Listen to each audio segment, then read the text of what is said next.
Di hari pernikahan saya, seorang perempuan tua mendekat dan berbisik satu kalimat. Pergi malam ini, atau kamu tidak akan melihat matahari besok. 10 menit kemudian, saya menemukan sebuah map coklat di laci kamar pengantin. Di dalamnya ada akta yang memindahkan seluruh warisan ayah saya ke tangan suami saya. Tertanggal lusa, dengan tanda tangan saya yang belum pernah saya bubuhkan. Mereka pikir saya hanya gadis manja yang tidak mengerti hukum. Mereka salah besar. Halo sahabat, selamat datang kembali di channel ini. Kalau kalian suka kisah tentang perempuan yang ditindas selalu bangkit, tolong tekan tombol like dan subscribe dulu supaya kalian tidak ketinggalan cerita berikutnya. Tulis nama dan kota kalian di kolom komentar. Saya ingin tahu dari mana saja kalian menemani saya malam ini. Sekarang, tarik napas panjang, siapkan minuman hangat, dan mari masuk ke kisah saya. Nama saya Kayla Mahendra. Usia saya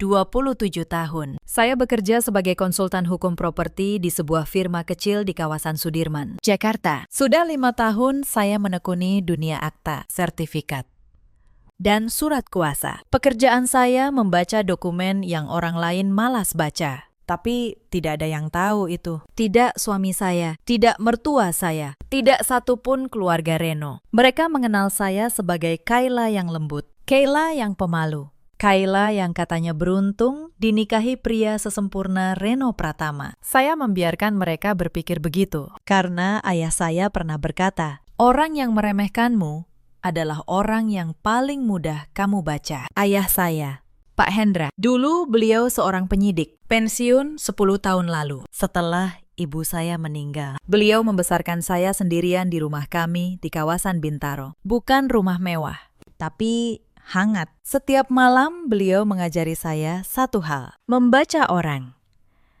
membaca dokumen, dan tidak pernah menandatangani apapun sebelum membaca 2 kali. Ayah juga yang mewariskan kepada saya 3 aset. Sebuah ruko di Kebayoran Baru, sebidang tanah di Cilandak, dan tabungan hasil kerja beliau seumur hidup. Total nilainya lebih dari 12 miliar rupiah. Itu bukan uang receh. Itu seluruh hidup ayah saya yang beliau titipkan kepada saya. Saya bertemu Reno 2 tahun lalu di sebuah seminar properti. Ia tampan, sopan, dan pandai bicara. Ia tahu kapan harus tersenyum, kapan harus diam.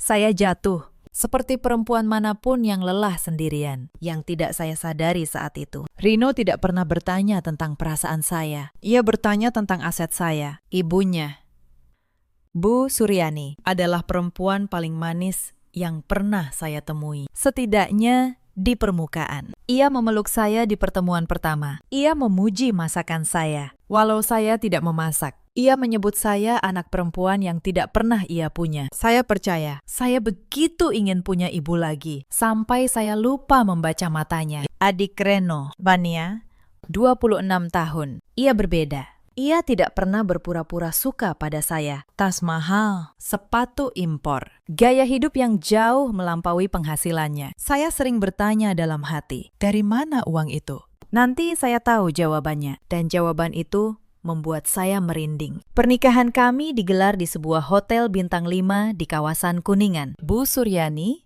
yang mengatur semuanya. Dekorasi serba putih dan emas, tamu undangan 400 orang. Ia bilang, menantunya harus tampil seperti ratu. Saya ingat malam sebelum akad, ayah memegang tangan saya lama sekali. Beliau menatap saya dengan cara yang aneh. Bukan bahagia, lebih seperti waspada. Beliau berkata pelan, "Nak, kamu sudah baca semua surat yang mereka berikan?" Saya menjawab, "Sudah." "Ya, saya tidak menandatangani apapun yang aneh." Beliau mengangguk, tapi genggamannya tidak melonggar. Kalau ada yang terasa salah, sekecil apapun, telepon ayah, jam berapapun. Saya tertawa kecil waktu itu. Saya pikir ayah hanya terlalu khawatir, seperti semua ayah yang melepas anak perempuannya. Saya tidak tahu, naluri seorang mantan penyidik jarang sekali keliru. Akad nikah berjalan khidmat. Saat penghulu menyatakan, kami sah, seluruh ruangan bertepuk tangan. Reno mencium kening saya. Bu Suryani menangis bahagia. Atau begitulah yang terlihat. Ayah saya duduk di barisan depan, tersenyum tipis. Matanya tidak pernah lepas dari wajah Reno. Saya merasa menjadi perempuan paling beruntung di dunia. Perasaan itu bertahan tepat 40 menit. Setelah akad, kami pindah ke ruang resepsi. Saya sempat ke ruang rias untuk memperbaiki tata rias yang sedikit luntur. Di lorong sepi menuju ruang rias itulah semuanya bermula. Seorang perempuan tua berseragam petugas hotel berjalan cepat ke arah saya. Wajahnya tegang. Ia berpura-pura menabrak bahu saya, lalu menahan lengan saya dengan jari yang dingin. Ia berbisik tanpa menatap saya. Pergi malam ini, nak. Atau kamu tidak akan melihat matahari besok. Saya terkejut. Saya bertanya, siapa dia? Tapi ia sudah berlalu, menghilang di balik pintu dapur. Saya berdiri membeku di lorong itu. Jantung saya berdebar. Saya pikir mungkin ia perempuan yang terganggu jiwanya. Tapi ada sesuatu di matanya yang tidak bisa saya abaikan. Ketakutan yang nyata. Saya kembali ke kamar pengantin di lantai atas untuk menenangkan diri sebentar. Kamar itu disiapkan keluarga Reno untuk kami beristirahat di sela acara. Saya duduk di tepi ranjang. Tangan saya masih gemetar. Lalu saya melihatnya. Sebuah laci nakas yang sedikit terbuka. Map coklat menyembul dari sana. Naluri 5 tahun bekerja dengan dokumen membuat tangan saya bergerak sendiri. Saya tarik map itu. Saya buka, isinya membuat darah saya berhenti mengalir. Lembar pertama adalah akta pemindahan hak, seluruh ruko Kebayoran Baru, tanah Cilandak, dan rekening warisan saya. Dipindahkan ke atas nama Reno Pratama. Lembar kedua adalah surat kuasa penuh atas semua aset itu. Lembar ketiga adalah polis asuransi jiwa atas nama saya, dengan Reno sebagai penerima tunggal, senilai 5 miliar rupiah. Semua tertanggal lusa, 2 hari setelah pernikahan. Dan di setiap lembar ada tanda tangan saya. Tanda tangan yang tidak pernah saya bubuhkan seumur hidup saya. Saya mengenali pekerjaan ini. Saya melakukannya setiap hari. Tanda tangan itu dipalsukan. Rapi, tapi palsu. Goresan ekor huruf terakhir terlalu tegas. Saya tidak pernah menulis seperti itu. Tapi malam itu, di kamar pengantin yang wangi mawar, saya belum tahu seberapa dalam lubang yang sudah mereka gali untuk saya. Saya cepat memotret setiap lembar dengan ponsel saya. Lalu, saya kembalikan map itu persis seperti semula. Tangan saya dingin. Tapi pikiran saya mulai jernih. Ayah selalu berkata, panik adalah hadiah untuk lawanmu. Jangan beri mereka hadiah. Saya turun kembali ke resepsi, seolah tidak terjadi apa-apa. Saya tersenyum. Saya menyapa tamu. Tapi diam-diam, mata saya kini membaca segalanya dengan cara berbeda. Insiden kedua datang saat sesi foto keluarga. Bu Suryani merangkul saya erat di depan kamera, sambil tersenyum manis ke lensa. Ia berbisik di telinga saya. Ia berkata pelan, besok kita ke notaris, ya. Nah, cuma formalitas keluarga. Tanda tangan sebentar, biar semua aset jadi harta bersama. Itu tanda cinta dalam keluarga kami. Saya tersenyum dan mengangguk. Di dalam hati, saya mencatat. Mereka belum punya tanda tangan saya yang asli. Akta di laci itu palsu. Dan mereka tahu, akta palsu tidak akan kuat di pengadilan. Mereka butuh saya menandatangani yang asli besok. Atau mereka butuh saya mati setelahnya, supaya tidak ada yang menggugat. Bisikan perempuan tua di lorong itu kembali terngiang. Pergi malam ini. Insiden ketiga terjadi malam pertama. Kami menginap di hotel. Rino tiba-tiba sangat perhatian. Ia memesan 2 gelas jus untuk kami. Ia menyerahkan 1 gelas kepada saya, sambil tersenyum. Ia berkata lembut, minum ini. Sayang, kamu pasti lelah seharian. Saya menerima gelas itu, tapi saya tidak meminumnya. Saat Reno masuk ke kamar mandi, saya tukar isinya. Saya tuang jus saya ke pot tanaman di sudut kamar. Lalu saya isi gelas dengan air biasa. Saya pura-pura meminumnya sampai habis. Beberapa menit kemudian, saya berpura-pura mengantuk berat. Saya rebahkan tubuh. Mata setengah terpejam. Saya mengintip dari celah kelopak mata. Reno mendekat. Ia menepuk pipi saya pelan, memastikan saya tidak sadar. Lalu ia mengangkat ponselnya dan menelpon seseorang. Saya mendengar suaranya berbisik. Bu, dia sudah pingsan. Obatnya bekerja. Besok pagi kita bawa ke notaris. Kita pegang tangannya, buat tanda tangan. Setelah aset pindah, baru kita urus sisanya. Lalu ia diam sebentar, mendengarkan. Kemudian, ia berkata lagi, "Iya, Bu, sama seperti yang dulu. Tenang saja. Sama seperti yang dulu." 3 kata itu menusuk saya lebih dalam daripada apapun malam itu. Berarti saya bukan yang pertama. Ada perempuan lain sebelum saya. Dan bisikan perempuan tua di lorong itu tiba-tiba terasa jauh lebih masuk akal. Saya berbaring diam sepanjang malam. Mata saya terbuka di kegelapan. Saya tidak menangis. Saya berpikir. Saya menyusun rencana. Pagi harinya, saya berpura-pura masih lemas. Seolah obat itu memang bekerja. Rino tersenyum puas melihat saya pucat. Bu Suryani datang menjemput dengan mobil. Vania ikut. Sibuk dengan ponselnya di kursi belakang. Di mobil, saya pura-pura tertidur lagi. Vania berbisik kepada ibunya, mengira saya tidak mendengar. Ia berkata, "Bu, setelah aset Kayla cair, jatahku berapa? Aku sudah utang banyak ke butik." Bu Suryani menjawab pelan, "Sabar.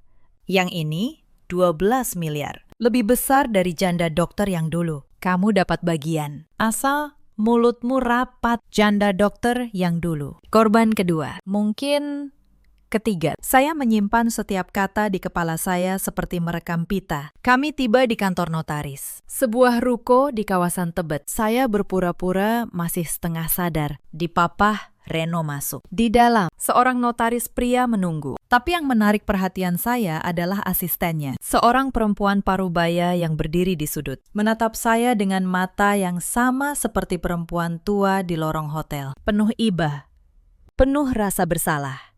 Notaris menyodorkan tumpukan dokumen. Rino menuntun tangan saya memegang pena, berusaha membuat saya menandatangani dalam kondisi setengah sadar. Saya membiarkan tangan saya lemas, gemetar.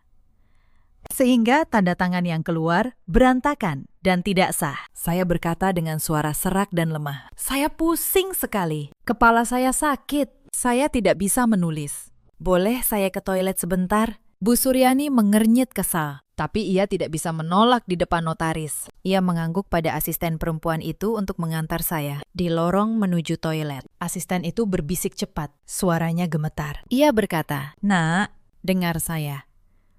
Nama saya Asih. Saya yang menyiapkan akta palsu kalian. Bos saya disuap keluarga itu. Mereka sudah melakukan ini 2 kali. 2 perempuan. Keduanya hilang setelah aset mereka pindah. Saya tidak tahan lagi. Saya tidak mau jadi pembunuh." Saya menatapnya. Saya berkata pelan, "Bu Asih, kalau ibu mau menebus dosa, bantu saya. Saya butuh salinan asli semua akta palsu itu. Dan saya butuh bukti suap ke notaris. Bisa?" Mata Bu Asih berkaca-kaca. Ia mengangguk. Untuk pertama kalinya, ada sekutu di pihak saya, di dalam sarang mereka sendiri. Saya kembali ke ruang notaris dan berpura-pura pingsan ringan, sehingga acara tanda tangan ditunda hari itu juga. Bu Suryani marah dalam diam. Rino menatap saya dengan curiga untuk pertama kalinya. Saya tahu, waktu saya tidak banyak. Malam itu, di rumah keluarga Reno, di kawasan Menteng. Saya menelpon ayah saya diam-diam dari kamar mandi. Air keran saya nyalakan supaya suara saya tertutup. Saya berbisik, "Ya, ayah benar.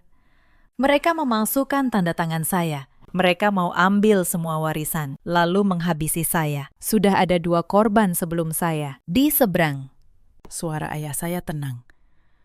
Terlalu tenang. Itu suara seorang penyidik yang sedang berburu. Ia berkata, "Dengar, Nak, jangan lari. Kalau kamu lari sekarang, mereka cuma dapat hukuman ringan pemalsuan dokumen. Lalu mereka cari korban berikutnya. Kita harus tangkap mereka untuk percobaan pembunuhan dan 2 kasus lama. Ayah masih punya teman di kepolisian. Kamu sanggup bertahan beberapa hari lagi." Saya menutup mata.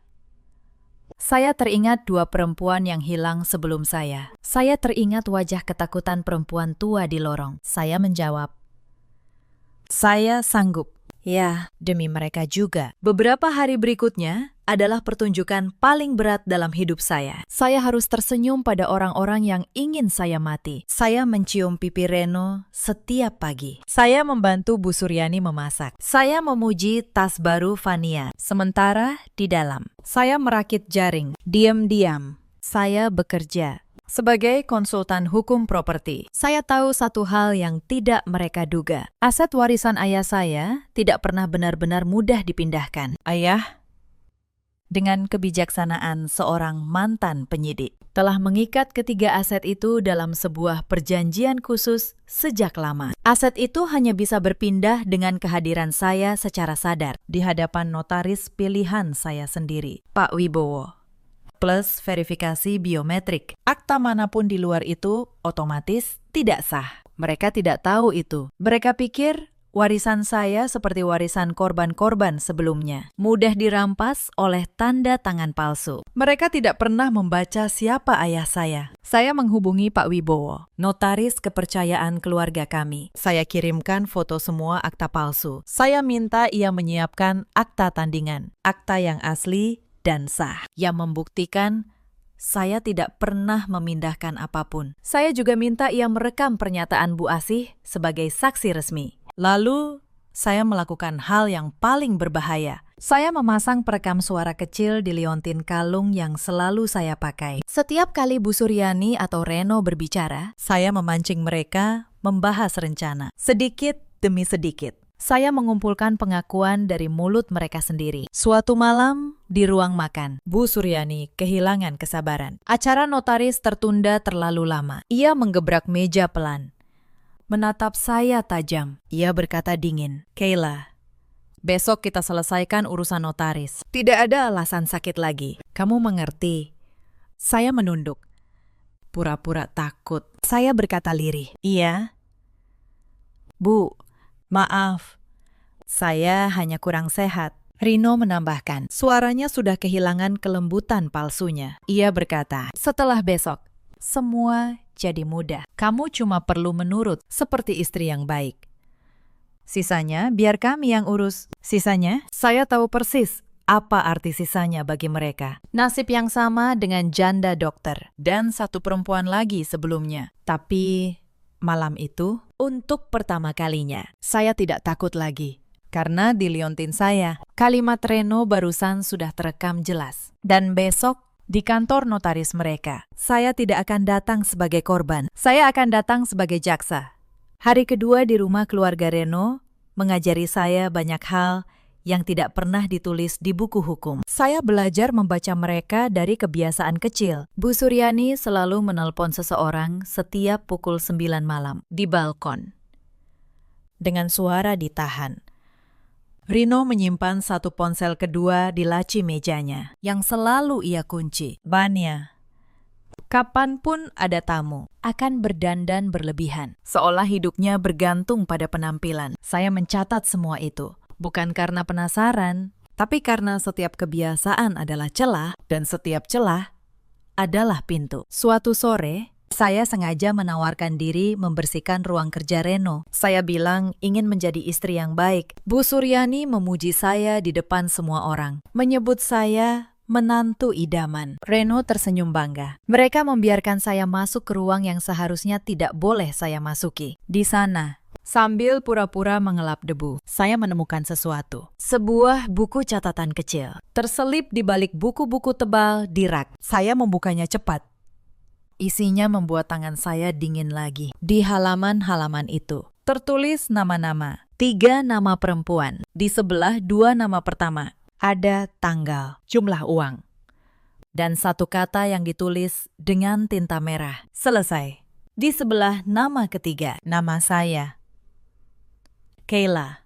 Tanggalnya masih kosong. Jumlahnya tertulis 12 miliar. Saya memotret setiap halaman. Saya kembalikan buku itu persis seperti semula. Lalu, saya keluar dari ruangan dengan senyum, membawa lap dan ember. Persis menantu rajin yang mereka inginkan. Tidak ada yang tahu bahwa di ponsel saya kini tersimpan daftar korban dengan tulisan tangan pelakunya sendiri. Malam itu, saya hampir tidak bisa tidur. 2 nama dengan tinta merah itu terus terbayang. 2 perempuan yang pernah tidur di ranjang yang sama dengan saya. 2 perempuan yang pernah percaya pada senyum Reno. Saya berjanji dalam hati, nama saya tidak akan pernah ditulisi tinta merah. Keesokan harinya, ujian datang lebih cepat dari dugaan. Bu Suryani mengajak saya berbelanja, katanya untuk mempererat hubungan ibu dan menantu. Tapi saya tahu. Ia ingin mengawasi saya. Sepanjang hari ia memperhatikan setiap gerakan saya. Setiap kali ponsel saya berbunyi. Di sebuah kafe mahal, ia memesan 2 cangkir kopi. Saat saya ke toilet, saya curiga ia akan melakukan sesuatu pada minuman saya. Benar saja. Ketika kembali, posisi cangkir saya sedikit berubah. Saya pura-pura meminumnya, lalu diam-diam menukar cangkir saat ia sibuk memanggil pelayan. Beberapa saat kemudian, Bu Suryani sendiri yang menjadi pucat dan mengantuk. Ia tidak mengerti kenapa. Saya berpura-pura khawatir, mengantarnya pulang dengan penuh perhatian. Di mobil, ia menatap saya dengan tatapan aneh, setengah curiga, setengah bingung. Saya hanya tersenyum lembut. Saya berkata, "Ibu pasti kelelahan. Istirahat saja, biar saya yang urus semua di rumah." Ia mengangguk lemah. Hari itu, untuk pertama kalinya, pemangsa merasakan sedikit racunnya sendiri, tanpa pernah tahu. Hubungan saya dengan Bu Asih, asisten notaris itu, juga semakin dalam. Kami bertemu diam-diam 2 kali, di sebuah masjid kecil dekat pasar, tempat yang tidak akan pernah dicurigai. Setiap pertemuan, ia membawa 1 potong bukti. Salinan akta palsu korban pertama, bukti transfer suap, dan yang paling penting, alamat keluarga janda dokter, korban kedua, yang ternyata masih mencari keadilan. Dari Bu Asih, saya tahu bahwa keluarga Reno bukan keluarga biasa. Mereka sudah lama hidup dari merampas harta menantu. Bu Suryani adalah otaknya, Rino adalah umpannya. Pria tampan yang ditugaskan memikat perempuan kaya yang kesepian. Fania adalah mulut yang harus dibungkam dengan barang mewah. Mereka adalah keluarga pemangsa. Dan saya, di mata mereka, hanyalah mangsa berikutnya yang paling gemuk. Tapi Bu Asih juga memberi saya peringatan. Ia berkata, "Hati-hati, nak. 2 korban sebelumnya juga pintar, tapi mereka terburu-buru.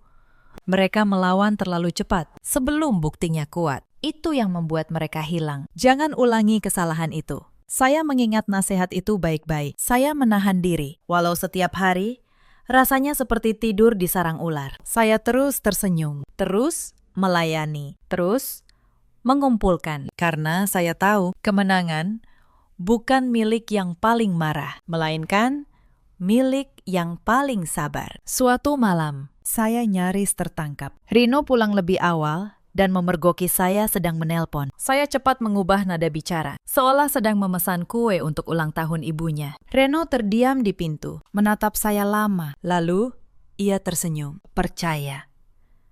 Ia bahkan memeluk saya, memuji betapa perhatiannya saya pada ibunya. Saya membalas pelukan itu, sambil di belakang punggungnya. Saya menutup telepon yang sebenarnya tersambung ke ayah saya. Ayah mendengar semuanya, termasuk kalimat Reno yang penuh kasih palsu. Malam itu, di seberang telepon, ayah saya berkata satu hal yang membuat saya kuat sampai akhir. Beliau berkata, "Nak, orang seperti mereka selalu kalah pada satu hal. Mereka pikir cinta bisa dipalsukan selamanya, tapi kepalsuan selalu retak. Kamu cuma perlu sabar menunggu retakan itu, lalu menekannya."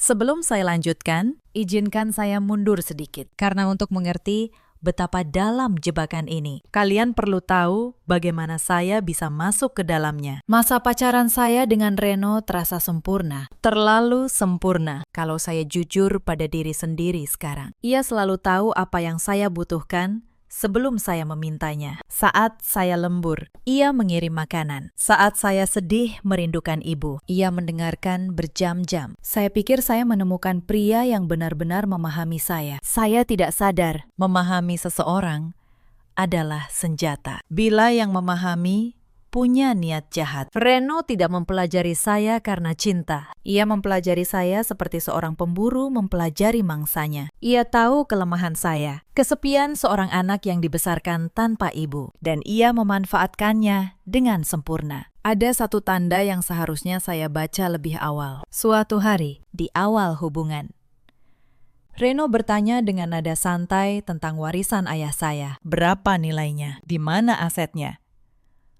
Apakah sudah atas nama saya? Saya menjawab apa adanya. karena saya percaya padanya. Saya tidak tahu. Setiap jawaban saya sedang dicatat di buku merah itu. Fania pernah, dalam satu momen tidak sengaja, hampir membongkar semuanya. Di sebuah makan malam keluarga sebelum pernikahan, ia berkata sambil tertawa, "Kak Kayla beruntung banget. Aset kakak bakal aman di tangan keluarga kami." Bu Suryani langsung menyikut Fania dan tertawa mengalihkan pembicaraan. Saya saat itu hanya tersenyum, tidak mengerti.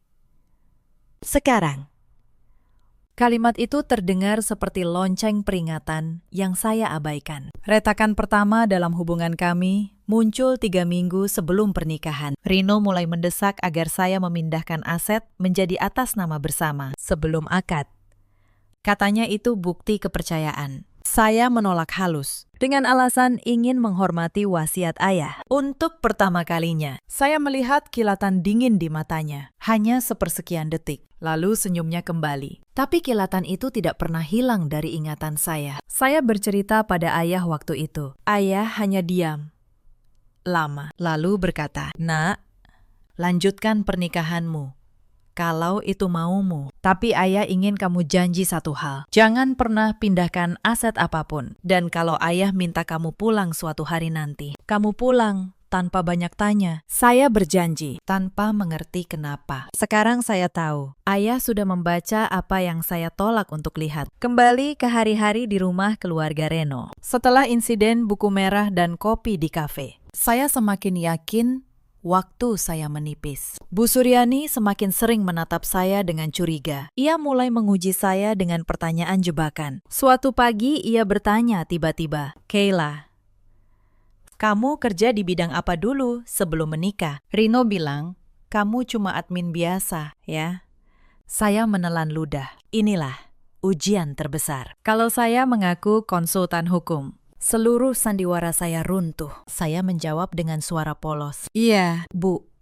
Cuma admin di kantor kecil. Pekerjaan saya mengetik dan menyusun arsip. Saya tidak pandai hal rumit." Bu Suryani tersenyum puas. Ia percaya, karena ia ingin percaya bahwa mangsanya bodoh. Keserakahan membuat orang mudah ditipu oleh kebohongan yang mereka harapkan benar. Tapi ujian belum selesai. Sore itu, Reno membawa pulang seorang tamu. Seorang pria yang ia kenalkan sebagai sahabat lama. Tapi cara pria itu mengamati saya. Cara ia bertanya detail tentang aset membuat saya curiga ia adalah orang suruhan untuk menguji apakah saya benar-benar tidak mengerti hukum. Ia melontarkan istilah-istilah teknis tentang akta dan sertifikat. Mengamati reaksi saya memasang wajah bingung total. Saya bertanya hal-hal bodoh, salah menyebut istilah. Tertawa kecil seolah tidak mengerti apa-apa. Pria itu akhirnya mengangguk pada Reno, memberi sinyal bahwa saya aman, bahwa saya benar-benar mangsa yang lugu. Setelah ia pergi, Rino tampak lega. Malam itu, ia tidur nyenyak. Saya yang terjaga, tersenyum dalam gelap. Mereka baru saja menguji saya, dan saya lulus dengan sempurna sebagai orang bodoh. Itulah kemenangan terbesar seorang yang sebenarnya cerdas. Setiap malam, setelah semua tidur, saya menyusun bukti di ponsel saya. Foto akta palsu, foto buku merah, rekaman demi rekaman. Saya mengaturnya dalam folder, memberi label, menyiapkannya seperti saya menyiapkan berkas perkara di kantor. Karena itulah yang sebenarnya saya lakukan. Saya sedang membangun perkara terbesar dalam hidup saya, perkara untuk menyelamatkan nyawa saya sendiri, dan menuntut keadilan bagi 2 perempuan yang tidak sempat melawan. 3 hari sebelum hari penentuan, mereka mengubah strategi. Rupanya, keterlambatan urusan notaris membuat Bu Suryani gelisah. Ia memutuskan untuk mempercepat segalanya, dan caranya membuat saya hampir tidak bisa menahan diri. Pagi itu, ia mengumpulkan keluarga di ruang tamu. Ia mengumumkan dengan suara penuh haru bahwa ia ingin mengadakan syukuran kecil untuk menyambut menantu baru. Ia mengundang beberapa kerabat, tapi diam-diam. Saya tahu syukuran itu hanyalah kedok, karena malam sebelumnya, dari balkon, saya mendengar ia menelpon notaris, meminta semua dokumen disiapkan untuk ditandatangani saat acara. Di tengah keramaian, di mana saya akan sulit menolak tanpa membuat keributan. Itu jebakan yang cerdas. Di depan banyak tamu. Menolak tanda tangan akan membuat saya tampak seperti istri yang tidak percaya pada keluarga. Mereka akan menekan saya dengan rasa malu sosial. Saya harus memutar otak. Saya menelpon Pak Wibowo malam itu juga. Saya jelaskan situasinya. Bersama, kami menyusun rencana balik. Kalau mereka ingin keramaian, saya akan beri mereka keramaian. Tapi penonton di acara itu tidak akan menjadi saksi kemenangan mereka. Mereka akan menjadi saksi kejatuhan mereka. Sementara itu, saya harus memastikan satu hal. Saya harus tahu di mana Reno menyimpan map coklat berisi akta palsu yang asli. Bukan sekedar salinan. Karena tanpa dokumen fisik itu, di tangan polisi, mereka bisa berkelit. Saya mengamati gerak-geriknya selama 2 hari. Akhirnya, saya tahu. Ia menyimpannya di brankas kecil di kamarnya. Dengan kombinasi yang ia ketik diam-diam. Saya butuh kombinasi itu. Maka saya melakukan sesuatu yang berisiko. Suatu malam, saat Reno mandi, saya berpura-pura merapikan kamar. Saya pasang ponsel saya, merekam diam-diam dari rak, mengarah ke brankas. Keesokan paginya, saat ia membuka brankas, rekaman itu menangkap gerakan jarinya. 4 angka. Saya mencatatnya. Sekarang saya tahu cara membuka kotak Pandora mereka bila diperlukan. Tapi insiden paling menegangkan terjadi 2 hari sebelum acara. Vanya, entah karena bosan atau curiga, mulai mengikuti saya. Suatu sore, ketika saya hendak bertemu Bu Asih di masjid, saya menyadari Vania membuntuti dari kejauhan dengan mobilnya. Jantung saya berdebar. Kalau ia melihat saya bersama Bu Asih, semuanya hancur. Saya berpikir cepat. Saya tidak ke masjid. Saya malah masuk ke sebuah butik mahal di dekat sana. Saya menelpon Vania. Pura-pura riang. Saya berkata, "Van, kebetulan banget kamu lagi di mana? Aku lagi di butik. Mau beliin kamu sesuatu. Nih, kakak ipar baik kan? Kesini." Dong. Pilih sendiri. Vania, yang tadinya membuntuti dengan curiga, langsung lupa segalanya. Ia masuk butik dengan mata berbinar. Saya membelikannya sebuah tas, mengorbankan sedikit uang demi keselamatan seluruh rencana. Vania pulang dengan gembira, sama sekali lupa kenapa ia mengikuti saya. Saya menghela napas lega di mobil. Ayah benar. Orang serakah adalah orang yang paling mudah dikendalikan. Asal kamu tahu apa yang mereka inginkan. Malam itu, saya akhirnya bertemu Bu Asih. Terlambat 2 jam. Dengan hati masih berdebar. Ia menyerahkan potongan bukti terakhir. Surat pernyataan tertulisnya. Ditandatangani dan siap menjadi kesaksian resmi di hadapan polisi. Dengan itu, berkas perkara saya lengkap. Semua kepingan sudah di tempatnya. Saya pulang ke rumah keluarga Reno malam itu dengan perasaan aneh. Untuk pertama kalinya, saya menatap rumah megah di Menteng itu bukan dengan rasa takut, melainkan dengan rasa kasihan. Karena di dalam sana, 3 orang sedang tidur nyenyak. Yakin mereka akan kaya raya dalam 2 hari. Mereka tidak tahu perempuan yang mereka kira mangsa sudah memegang kunci penjara mereka di dalam genggamannya. Ada satu malam yang tidak akan pernah saya lupakan. Malam ketika saya hampir menyerah. Saya terbangun pukul 2 dini hari karena haus. Saya turun ke dapur. Di sana, dalam gelap, saya tidak sengaja mendengar Bu Suryani dan Reno berbicara di ruang tengah. Mereka pikir semua orang sudah tidur. Bu Suryani berkata pelan, "Setelah aset Kayla cair, kita tidak boleh ceroboh seperti yang dulu. Janda dokter itu hampir membuat kita ketahuan karena terburu-buru. Kali ini kita buat seperti kecelakaan biasa, rapi, tidak ada jejak."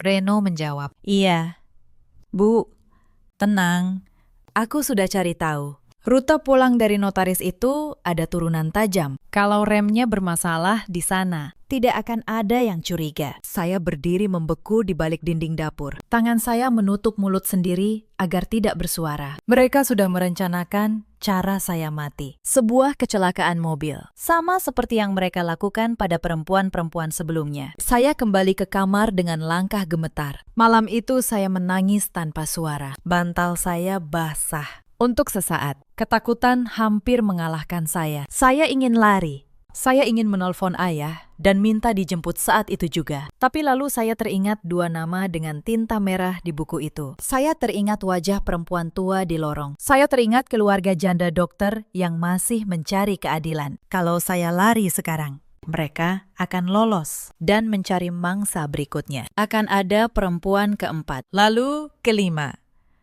Saya menghapus air mata saya. Saya menelpon ayah.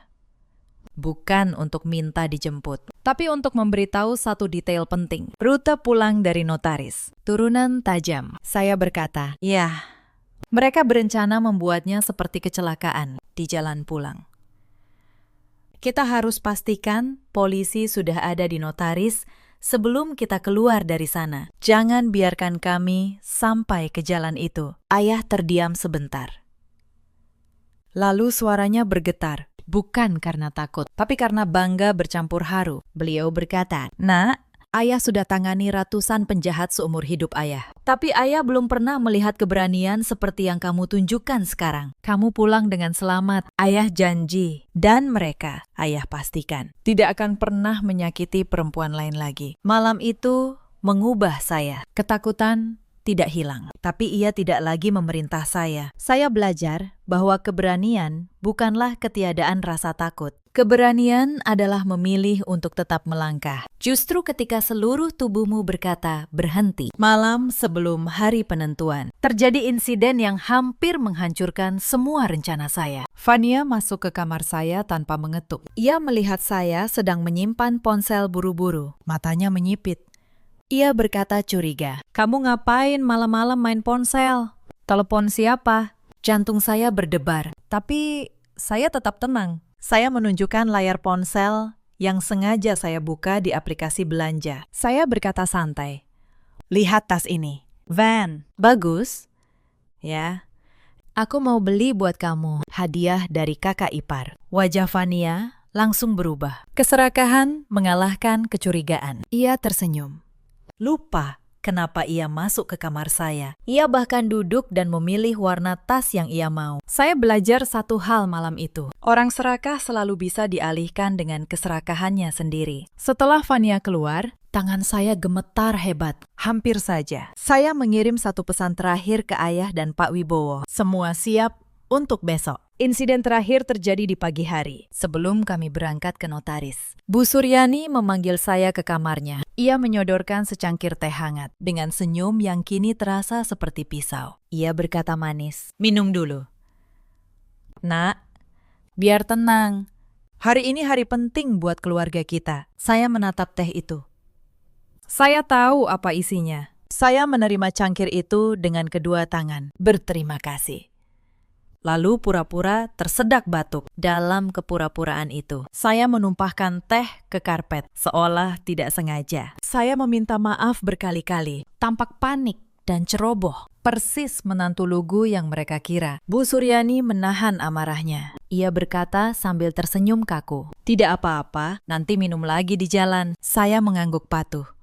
Di dalam hati, saya menghitung mundur. Hari ini, sandiwara mereka akan berakhir. Bukan oleh saya yang lemah, tapi oleh saya yang sebenarnya. Konsultan hukum yang sudah 5 tahun membaca dokumen yang orang lain malas baca. Kami berangkat. Reno menyetir. Bu Suryani di kursi depan. Fania dan saya di belakang. Sepanjang jalan, mereka membicarakan rencana liburan ke Eropa dengan uang yang belum mereka miliki. Mereka begitu yakin. Mereka tidak tahu. Di kursi belakang, perempuan yang mereka anggap mangsa sedang merapikan kerah dan diam-diam menyalakan perekam di liontinnya untuk terakhir kali. Kami tiba di kantor notaris di Tebet, tapi kali ini suasananya berbeda. Notaris yang biasa, yang disuap keluarga itu, tampak gelisah. Bu Asih berdiri di sudut, mengangguk tipis kepada saya. Semua sudah di posisi. Bu Suryani memapah saya masuk, masih dengan akting penuh kasih. Reno menaruh map coklat berisi akta palsu di atas meja. Notaris menyodorkan pena. Rino berkata, suaranya manis di depan notaris, "Ayo, sayang. Tanda tangan di sini, biar urusan keluarga kita beres." Saya berdiri. Untuk pertama kalinya dalam berhari-hari. Punggung saya tegak. Tidak ada lagi tubuh yang lemas. Tidak ada lagi suara serak. Saya menatap mereka satu persatu dengan mata yang jernih. Saya berkata, tenang. Sebelum saya tanda tangan, saya ingin tanya satu hal. Apakah teh tadi pagi sudah cukup dosisnya? Bu, atau perlu ditambah seperti malam pertama? Wajah Bu Suryani membeku. Senyumnya hilang. Rino menegang. Ia berkata gugup, Kayla, kamu bicara apa? Kamu masih sakit. Kepalamu pasti pusing. Saya tersenyum. Senyum yang sudah lama saya simpan. Saya berkata, kepala saya tidak pernah sejernih ini. Mas, karena saya tidak pernah meminum satu pun yang kalian beri. Jus malam pertama, saya buang ke pot. Teh tadi pagi, saya tumpahkan ke karpet. Saya bukan gadis lugu yang kalian kira. Saya membuka tas saya. Saya keluarkan sebuah map. Map saya sendiri. Saya meletakkannya di meja, di samping map coklat mereka. Saya berkata, ini akta tandingan. Dibuat oleh notaris resmi saya, Pak Wibowo. Isinya membuktikan bahwa seluruh warisan ayah saya terikat perjanjian khusus. Aset itu tidak bisa berpindah tanpa kehadiran saya secara sadar. Verifikasi biometrik dan notaris pilihan saya. Akta kalian yang di map coklat itu palsu. Dan secara hukum tidak punya kekuatan apapun. Kalian merampok rumah yang pintunya tidak pernah bisa dibuka. Rino menyambar map coklat itu. Wajahnya pucat. Bu Suryani berdiri. Tangannya gemetar menahan amarah. Ia membentak. Kamu menipu kami. Kamu pura-pura bodoh selama ini. Saya menatapnya tajam. Saya berkata, tidak. Bu, saya tidak menipu siapapun. Saya hanya membiarkan ibu menipu diri sendiri. Ibu yang memutuskan untuk meremehkan saya. Ibu terlalu sibuk mendengar bunyi uang, sampai tidak mendengar bisikan hati nurani. Lalu, saya mengeluarkan ponsel saya. Saya menekan tombol putar. Dari speaker, suara Reno mengalir jelas ke seluruh ruangan. Suaranya sendiri di malam pertama. Bu, dia sudah pingsan. Obatnya bekerja. Besok kita bawa ke notaris. Kita pegang tangannya. Buat tanda tangan. Sama seperti yang dulu. Wajah Reno hancur seketika. Notaris yang disuap itu mundur perlahan. Keringat membanjiri keningnya. Saya menekan rekaman berikutnya. Suara Bu Suryani. Yang ini 12 miliar. Lebih besar dari janda dokter yang dulu. Kamu dapat bagian. Asal mulutmu rapat. Fania menjerit kecil. Ia menatap ibunya, lalu menatap saya. Panik.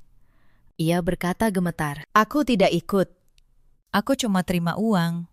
Aku tidak tahu soal pembunuhan. Bu Suryani masih mencoba menyelamatkan diri. Ia berbalik ke notaris yang disuapnya, memerintahnya untuk membuang map coklat itu. Tapi notaris itu sudah tidak berani bergerak. Bu Asih sudah berdiri di sampingnya, menggenggam salinan bukti transfer suap yang ia simpan bertahun-tahun. Notaris itu hanya menunduk, tahu bahwa karirnya dan kebebasannya sudah berakhir hari itu juga. Bu Suryani menatap saya. Napasnya memburu. Ia berkata dengan suara bergetar penuh kebencian. Kamu menghancurkan keluarga kami. Saya menggeleng pelan. Saya berkata, tidak. Bu, keluarga ibu hancur jauh sebelum saya datang. Ibu menghancurkannya sendiri. Di hari ibu memutuskan bahwa nyawa seorang perempuan lebih murah daripada uang. Saya hanya kebetulan menjadi mangsa yang membaca buku peraturan lebih teliti daripada ibu. Pintu kantor notaris terbuka. Ayah saya, Pak Hendra, masuk perlahan. Di belakangnya, 4 orang polisi berseragam lengkap. Dipimpin seorang perwira yang dulu pernah jadi anak buah ayah saya. Bu Asih berjalan maju, menyerahkan map tebal kepada polisi. Salinan asli, semua akta palsu, bukti suap ke notaris, dan rekaman pengakuannya sendiri sebagai saksi. Ayah saya berhenti di depan Reno. Beliau menatapnya lama. Suaranya tenang, tapi dingin seperti baja. Beliau berkata, 30 tahun saya jadi penyidik. Saya sudah cium bau busukmu sejak jabat tangan pertama. Saya cuma menunggu kamu menggali kuburmu sendiri. Dan kamu menggalinya dalam-dalam. Polisi mulai bergerak, tapi Bu Suryani belum menyerah. Ia melihat celah saat perhatian semua orang tertuju pada Reno. Ia menyambar map coklat di meja, berlari ke arah pintu belakang, berharap bisa kabur dan memusnahkan bukti. Namun langkahnya terhenti di ambang pintu. Seseorang berdiri di sana. Perempuan tua dari lorong hotel.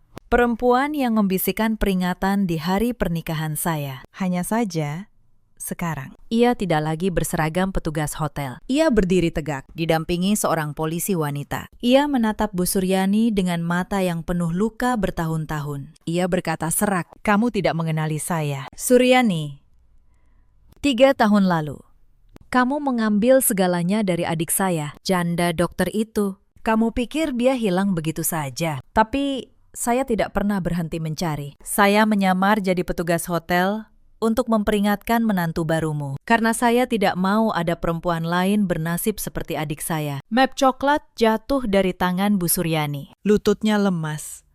Untuk pertama kalinya, perempuan yang selalu mengendalikan semua orang itu tidak punya kendali atas apapun. Polisi memborgol Reno terlebih dahulu. Ia meronta, berteriak bahwa ia tidak bersalah, bahwa semua ini jebakan. Tapi suaranya sendiri di rekaman sudah menjadi saksi yang paling memberatkan. Lalu polisi meringkus Bu Suryani, yang kini menunduk pasrah. Semua topeng manisnya runtuh. Fania diamankan sebagai saksi yang terlibat. Menangis terseduh. Menyesali setiap rupiah yang ia terima. Notaris yang menerima suap juga ditahan. Bukti transfer dari rekening keluarga Reno ke rekeningnya yang disimpan Bu Asih sudah lebih dari cukup. Saat Reno digiring melewati saya, ia menoleh.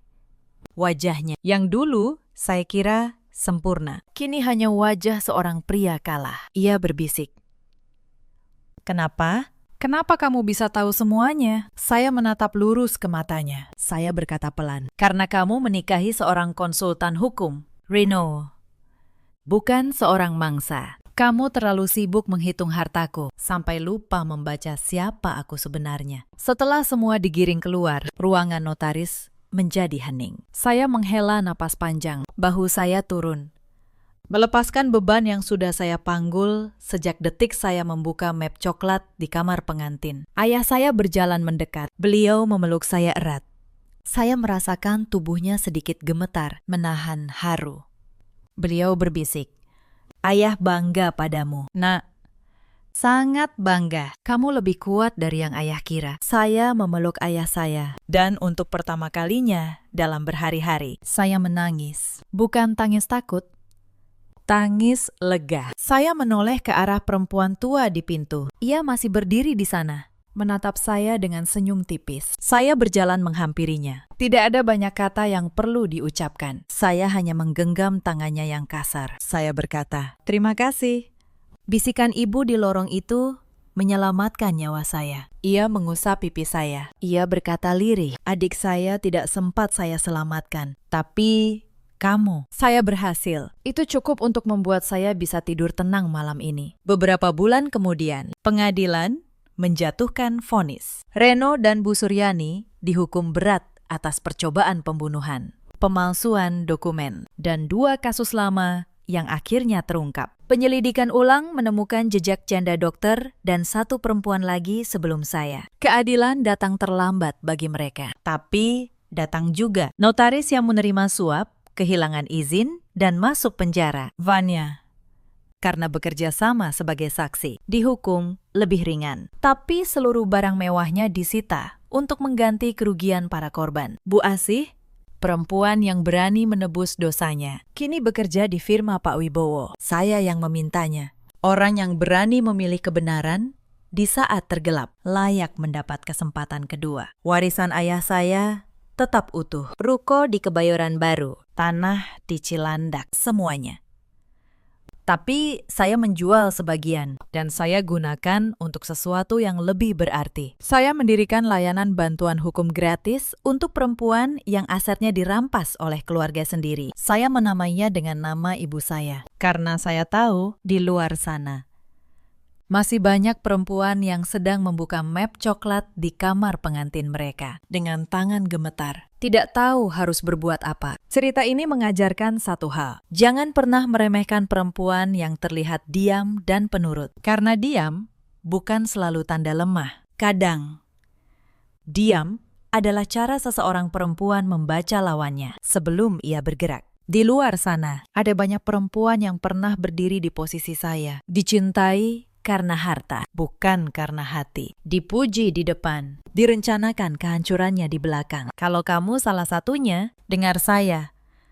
Kekuatanmu bukan pada teriakanmu. Kekuatanmu ada pada ketenanganmu untuk melihat kebenaran dan keberanianmu untuk mengungkapnya. Ada juga banyak suami seperti Reno di luar sana yang menatap pasangannya dan hanya melihat angka. Dan ada para ibu seperti Bu Suryani yang keserakahannya membutakan mereka pada satu hal sederhana, bahwa setiap perbuatan cepat atau lambat akan kembali kepada pelakunya. Dalam hidup, kita selalu punya pilihan untuk diam dan menyerah atau diam dan melawan. Saya memilih yang kedua, dan saya tidak pernah menyesalinya. Kalau kalian punya kisah serupa atau kenal seseorang yang sedang berjuang, ceritakan di kolom komentar. Mungkin kata-kata kalian malam ini akan menjadi bisikan di lorong yang menyelamatkan seseorang. Terima kasih sudah menemani saya sampai akhir. Saat Bu Surti dengan sengaja menumpahkan sisa air pewarna ke selembar kain putih di pangkuan saya, di depan seluruh tamu undangan. Ruangan itu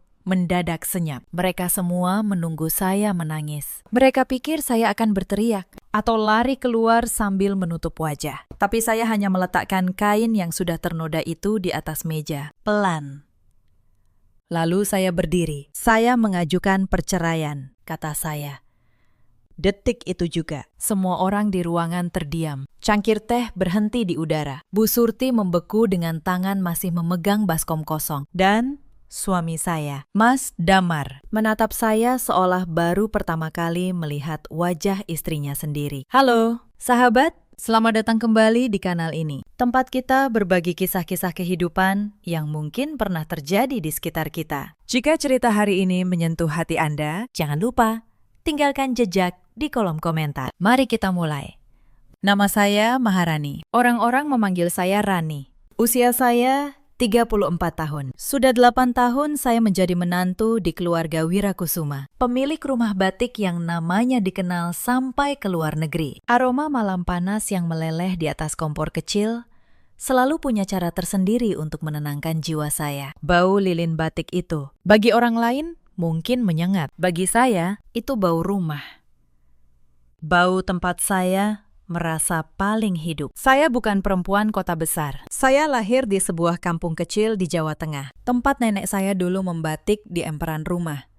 Sampai jari-jarinya bernoda biru indigo seumur hidup. Dari beliau, saya belajar membaca warna. Belajar bahwa setiap helai kain punya nyawa. Dan nyawa itu lahir dari kesabaran tangan yang menggoresnya. Saya bertemu Mas Damar 12 tahun lalu di sebuah pameran kerajinan di Yogyakarta. Waktu itu saya hanya pengrajin kecil yang menjaga satu meja di sudut paling ujung. Dia datang, melihat kain saya, dan berkata bahwa motif saya berbeda dari yang lain. Katanya, kain saya seperti bercerita. Saya jatuh cinta bukan pada keluarganya yang kaya. Saya jatuh cinta pada lelaki yang waktu itu memandang karya saya seolah itu hal paling berharga di dunia. Keluarga Wirakusuma tinggal di rumah besar bergaya kolonial di kawasan Menteng. Halamannya luas, pagarnya tinggi, dan di dalamnya tergantung foto-foto kejayaan 3 generasi. Rumah batik mereka, Wirakusuma, sudah berdiri sejak zaman kakek Mas Damar. Tapi yang tidak banyak orang tahu, sejak 1 dekade terakhir, nama besar itu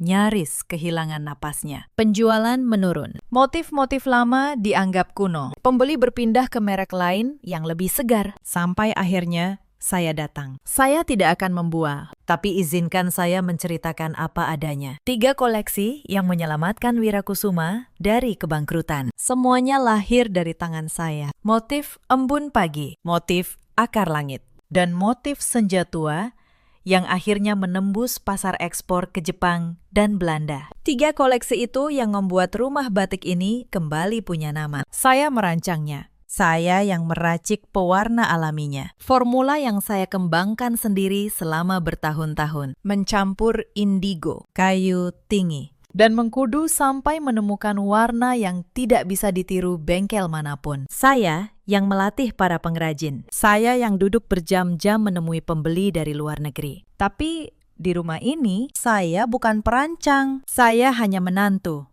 Bu Surti, ibu mertua saya, tidak pernah sekalipun menyebut nama saya saat ada tamu. Jika ada wartawan datang meliput, beliau akan duduk di tengah, mengenakan kebaya termahalnya, dan berkata bahwa semua keindahan ini adalah warisan keluarganya, bahwa darah seni Wirakusuma mengalir turun-temurun. Saya berdiri di belakang, membawa nampan, menuang teh, sambil mendengar karya saya sendiri diklaim sebagai milik orang lain. Awalnya saya diam karena cinta. Saya pikir asal Mas Damar bahagia, asal rumah tangga ini utuh, harga diri saya bisa saya simpan dulu. Saya salah.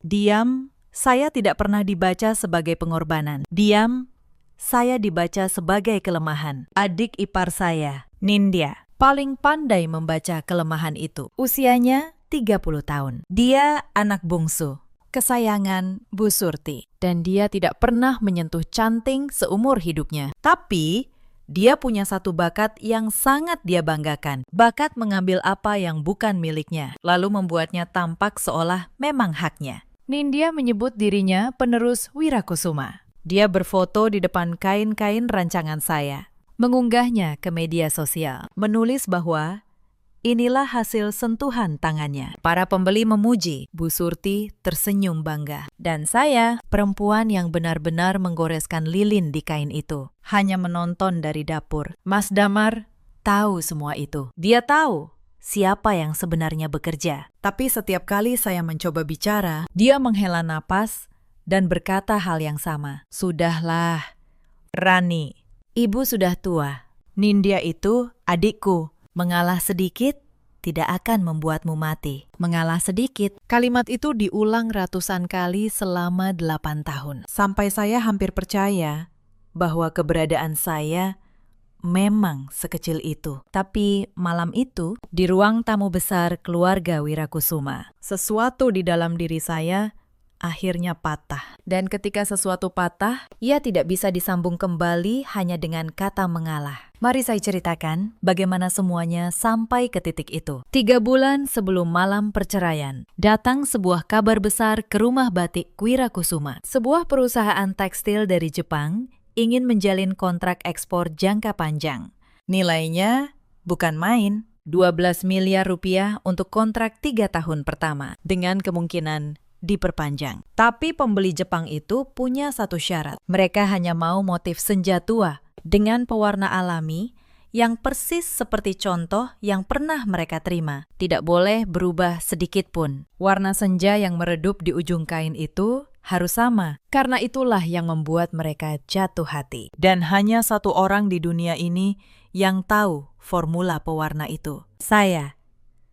Seharusnya itu menjadi momen saya dihargai. Tapi yang terjadi justru sebaliknya. Begitu kontrak besar itu terlihat di depan mata, keluarga Wirakusuma mulai gelisah. Mereka takut pada satu kenyataan yang selama ini mereka pura-pura lupakan, bahwa nyawa dari kejayaan mereka ada di tangan seorang menantu kampung. Insiden pertama terjadi seminggu setelah kabar itu datang. Pagi itu, saya masuk ke ruang kerja saya. Ruangan kecil di belakang tempat saya menyimpan catatan formula, sketsa motif, dan sampel kain. Pintunya terbuka. Lemari arsip saya berantakan. Buku catatan formula pewarna saya.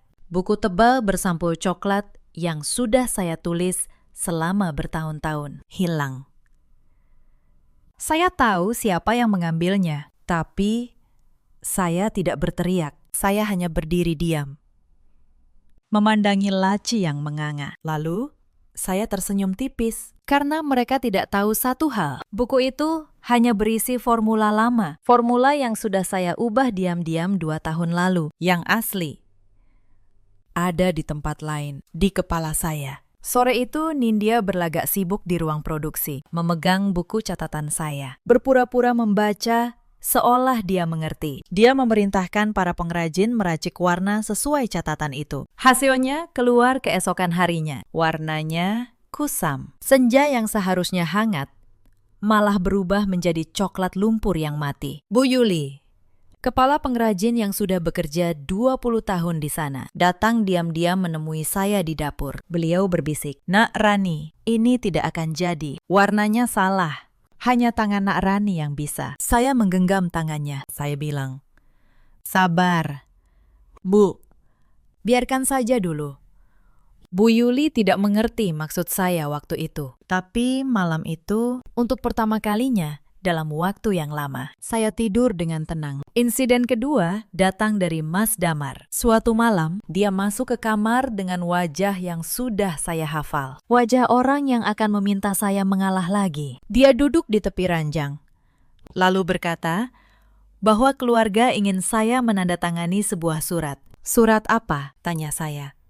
Dia menjelaskan dengan suara yang dibuat selembut mungkin. Katanya, "Ini hanya formalitas. Surat pernyataan bahwa semua motif dan formula yang pernah saya buat selama menjadi bagian dari Wirakusuma adalah milik perusahaan keluarga, bukan milik pribadi saya." Saya menatap matanya lama sekali. Lelaki yang dulu berkata, "Kain saya seperti bercerita," kini meminta saya menyerahkan seluruh cerita itu dengan cuma-cuma. "Kenapa harus sekarang?" tanya saya pelan. Dia tidak bisa menjawab.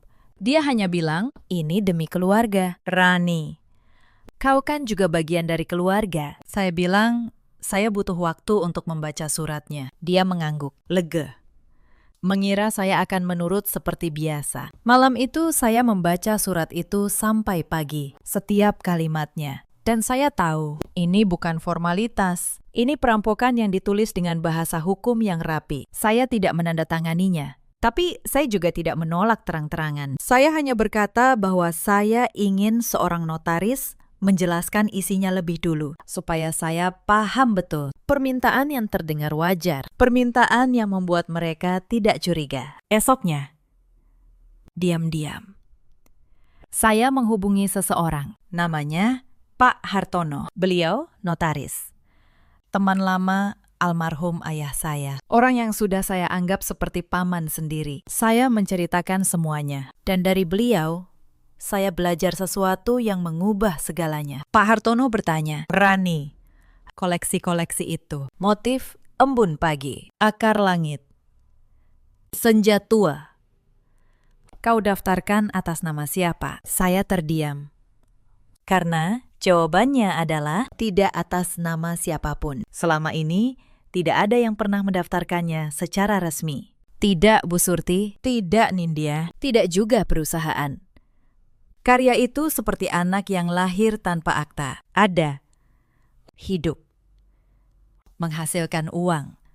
Tapi secara hukum tak bertuan. Pak Hartono menatap saya. Berarti secara hukum, pencipta motif itu adalah orang yang bisa membuktikan dialah yang merancangnya. Kau punya buktinya? Saya punya. Saya punya semua sketsa awal bertanggal, foto-foto proses, catatan harian kerja saya bertahun-tahun, bahkan rekaman saat saya mengajari para pengrajin. Semua tersimpan rapi karena diam-diam, jauh di dalam hati. Mungkin saya sudah lama tahu hari ini akan datang. Kalau begitu, kata Pak Hartono pelan, kita masih punya waktu. Tapi kau harus bergerak sebelum mereka. Insiden ketiga membuat saya sadar betapa busuknya rencana mereka. Suatu siang, saya tidak sengaja mendengar percakapan dari balik pintu ruang tamu. Suara Bu Surti dan Nindya. Mereka pikir saya sedang di pasar. Setelah dia tanda tangan surat itu, "Kita tidak butuh dia lagi," kata Nindya.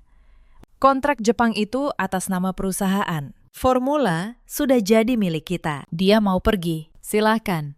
Dia kembali ke kampungnya. Jadi pengrajin kecil seperti dulu. Bu Surti tertawa kecil. Sejak awal aku memang tidak suka anak kampung itu masuk ke keluarga kita. Untung dia ada gunanya. Setelah ini, habis sudah gunanya. Saya berdiri di balik pintu, memegang tas belanja saya. Tangan saya tidak gemetar. Hati saya tidak hancur. Aneh sekali. Yang saya rasakan justru sebuah ketenangan yang dingin. Seperti air yang akhirnya membeku menjadi es. 8 tahun saya mencari alasan untuk tetap bertahan. Siang itu di balik pintu. Alasan terakhir, saya akhirnya mati. Malam harinya saya menemui Pak Hartono lagi. Kali ini saya tidak ragu. Saya berkata, "Pakistan, Saya ingin mendaftarkan hak cipta atas ketiga motif itu, atas nama saya. Sekarang, insiden keempat adalah saat saya mulai bergerak dalam diam. Selama 2 minggu berikutnya, di luar pengetahuan siapapun, saya menyiapkan semuanya. Pak Hartono membantu saya menyusun berkas pendaftaran hak cipta, lengkap dengan semua bukti penciptaan. Sketsa bertanggal, saksi para pengrajin, dokumentasi bertahun-tahun. Saya juga menyimpan satu hal lagi yang tidak diketahui keluarga itu.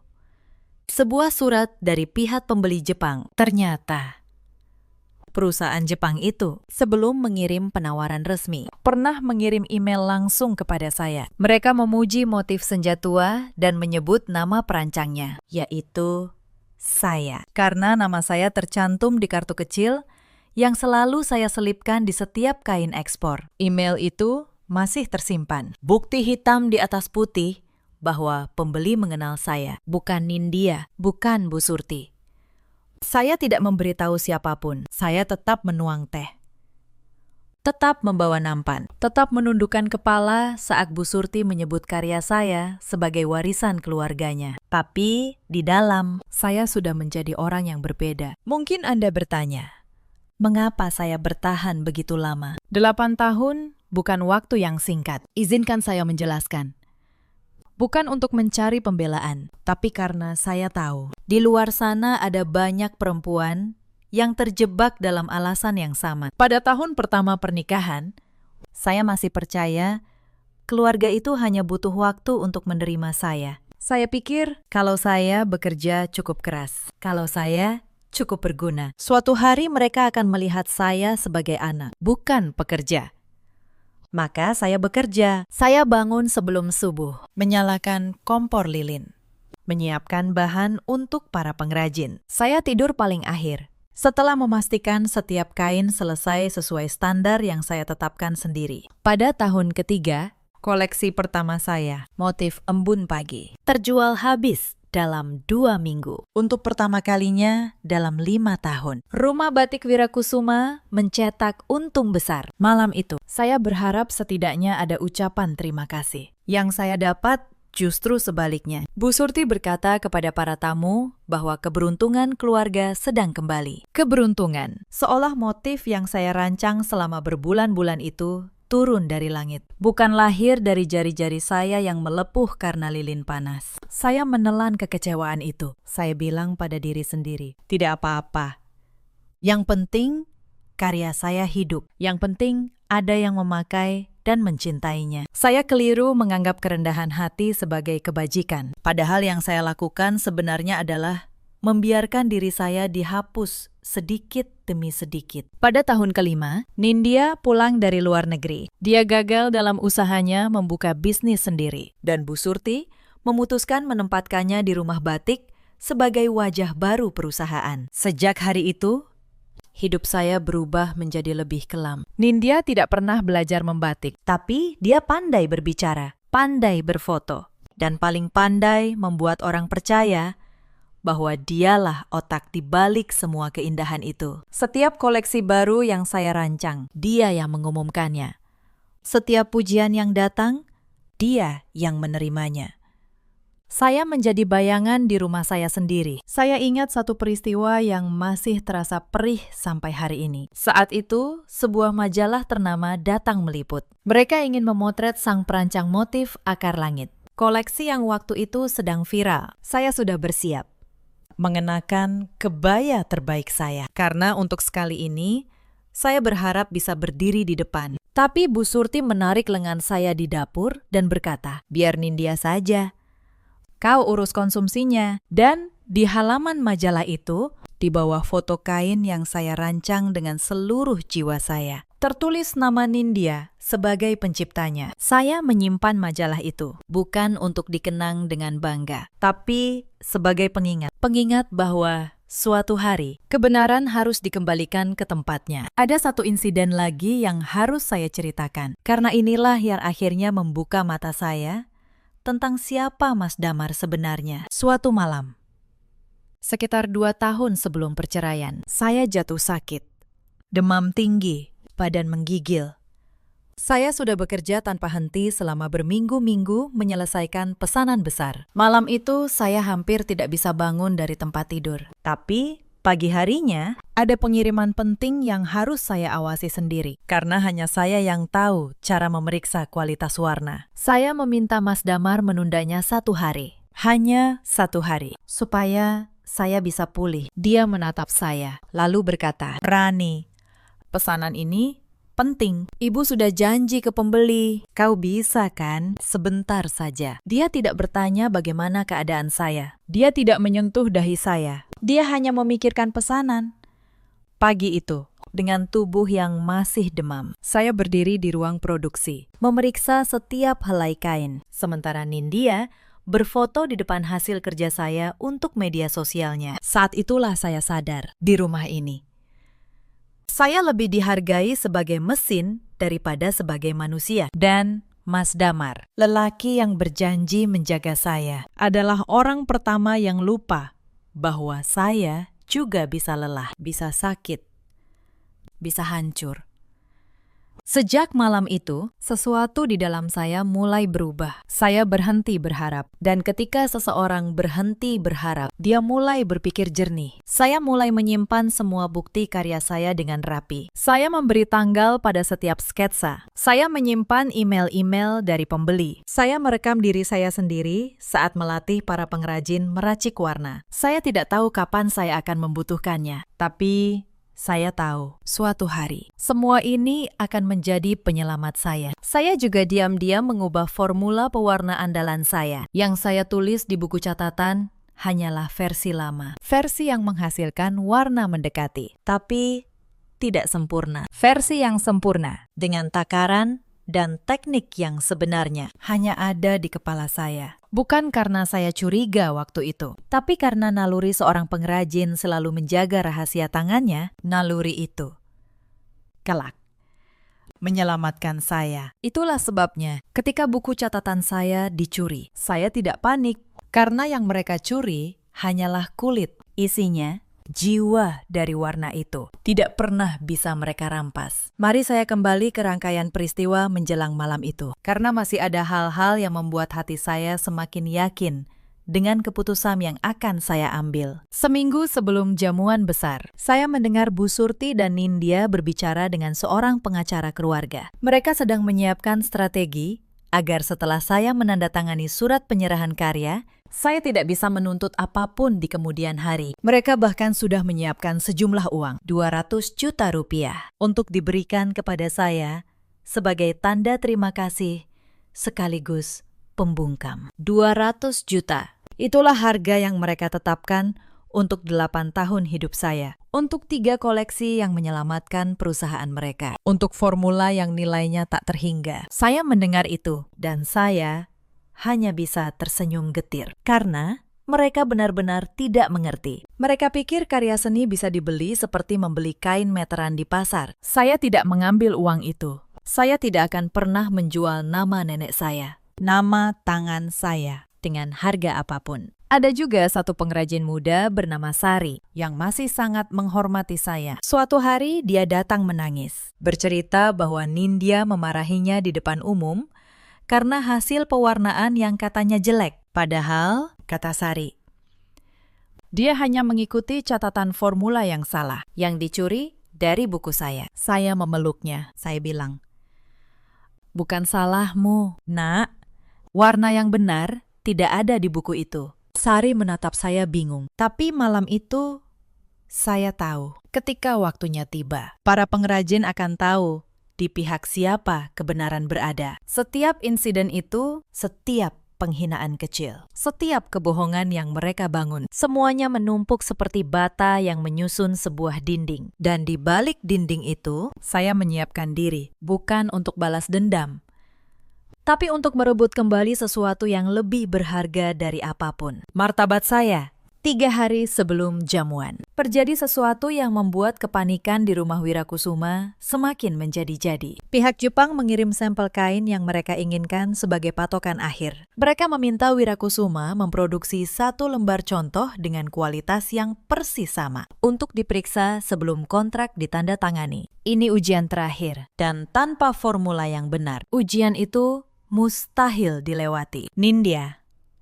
dengan percaya dirinya yang berlebihan, memerintahkan para pengrajin meracik pewarna sesuai catatan curian itu sekali lagi. Mereka mencoba dan mencoba, tapi hasilnya selalu sama. Warna senja yang seharusnya hangat keemasan selalu keluar menjadi coklat keruh, seperti teh yang ditinggalkan terlalu lama. Mereka mencoba merebusnya lebih lama, menambah takaran, mengganti jenis daun, sia-sia. Saya menyaksikan semua itu dari kejauhan, sambil tetap menjalankan tugas saya sehari-hari. Saya tidak menawarkan bantuan, bukan karena dendam, tapi karena saya tahu, jika saya menyelamatkan mereka sekarang, saya hanya akan kembali menjadi tangan tak bernama yang mereka peras seumur hidup. Pada hari kedua kegagalan itu, Bu Surti akhirnya datang ke kamar saya. Wajahnya tegang, tapi nadanya masih penuh keangkuhan. Beliau berkata, "Rani, kau tahu formula yang benar, kan?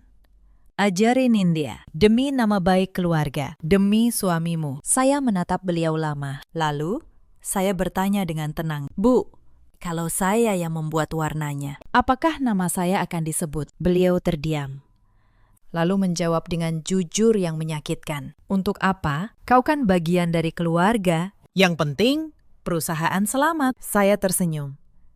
"Kalau begitu, Bu, biar saya pikirkan dulu." Bu Surti pergi dengan wajah masam, mengira saya akan luluh seperti biasa. Tapi malam itu, saya tahu satu hal dengan pasti. Mereka tidak pernah berniat menghargai saya. Bahkan di saat mereka membutuhkan saya, yang mereka pikirkan hanyalah bagaimana memakai saya tanpa harus mengakui saya. Malam menjelang jamuan, saya hampir tidak tidur. Bukan karena takut, tapi karena untuk pertama kalinya dalam 8 tahun, saya merasa benar-benar bebas. Saya duduk di tepi jendela, memandangi bulan, dan berbicara dengan diri saya sendiri. Saya bertanya, apakah saya melakukan hal yang benar? Apakah meninggalkan rumah tangga ini adalah keputusan yang tepat? Lalu saya teringat wajah nenek saya, jari-jarinya yang bernoda indigo, dan suaranya yang lembut saat berkata bahwa harga diri seorang pengrajin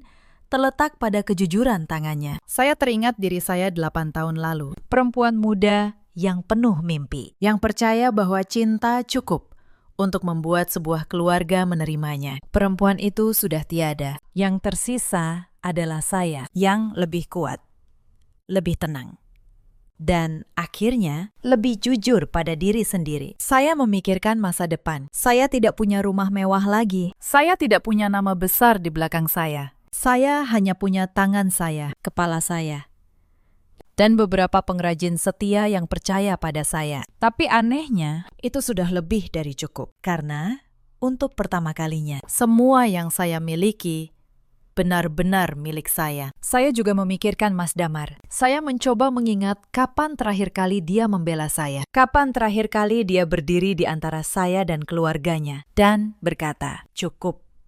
Rani sudah cukup menderita. Saya tidak menemukan satu pun momen seperti itu. 8 tahun, dan tidak ada satu kali pun. Cinta yang dulu saya kira ada, ternyata sudah lama menjadi kebiasaan. Dan kebiasaan bukanlah cinta. Pagi datang, saya bangun, mandi, dan mengenakan kebaya sederhana yang mereka minta. Saya menyisir rambut saya, memandang wajah saya di cermin. Dan untuk pertama kalinya, saya melihat seseorang yang saya hormati menatap balik. Bukan menantu yang ketakutan, tapi seorang perempuan yang sudah memutuskan. Saya menyiapkan map tipis berisi semua dokumen saya. Saya genggam erat. Lalu saya melangkah turun ke ruang tamu. Tempat panggung mereka sedang disiapkan. Tempat babak terakhir hidup saya di rumah ini akan segera dimulai. Sepanjang siang itu, saya menjalankan tugas saya seperti biasa. Saya menata meja, memastikan teh tersedia. Mengatur kursi para tamu. Para pengrajin memandang saya dengan iba. Mengira saya hanya pelayan di pesta kemenangan keluarga yang menindas saya. Mereka tidak tahu, di balik ketenangan saya, ada sebuah badai yang sudah siap saya lepaskan. Bu Yuli, satu-satunya yang merasakan ada yang berbeda, mendekati saya dan berbisik, "Nak Rani baik-baik saja." Saya menggenggam tangannya dan berkata, "Hari ini, Bu, semuanya akan kembali ke tempatnya yang benar. Percayalah pada saya." Beliau tidak mengerti, tapi beliau mengangguk karena beliau memang selalu percaya pada saya. Dan ketika malam tiba, ketika lampu kristal menyala dan para tamu mulai berdatangan, saya berdiri di sudut ruangan dengan nampan teh di tangan, menunggu.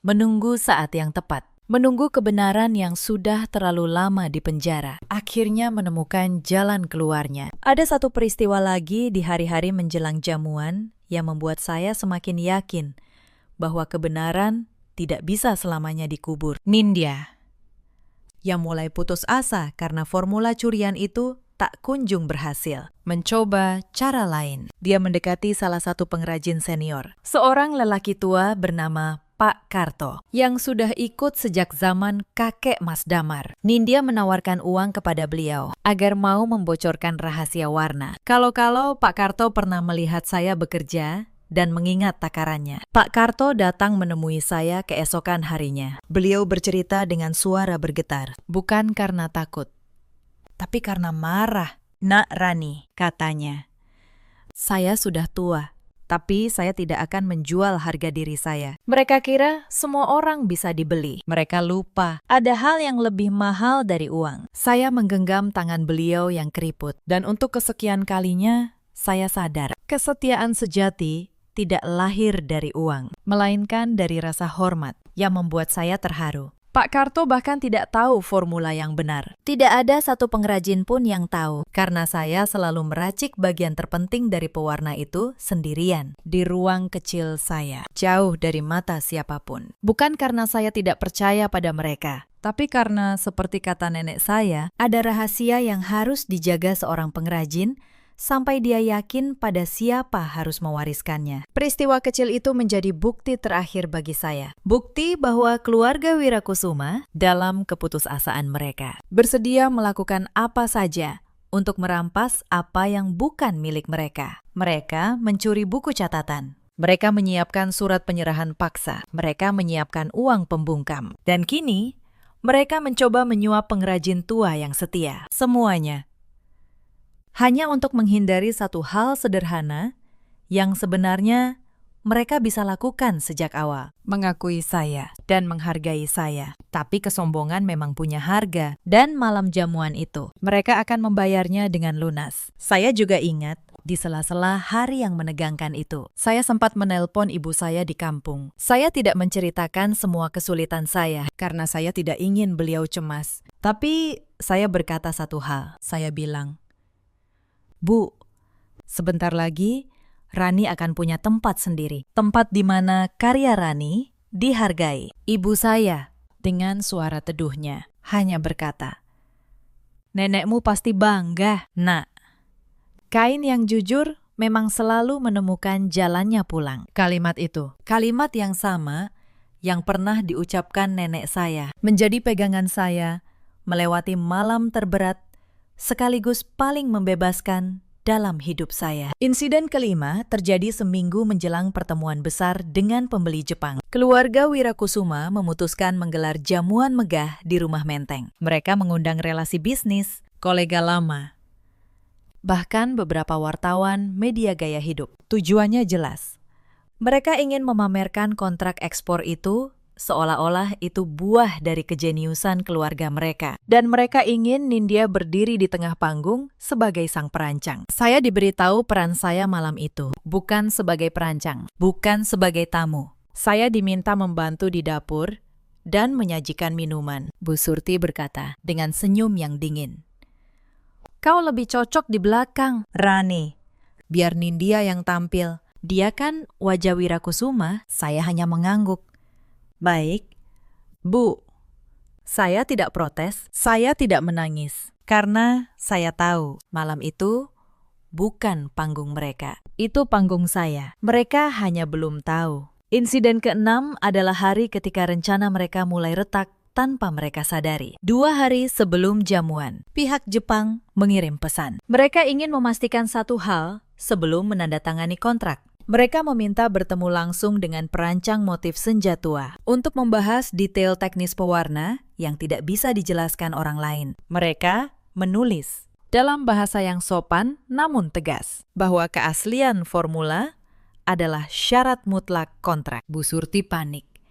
Nindya panik.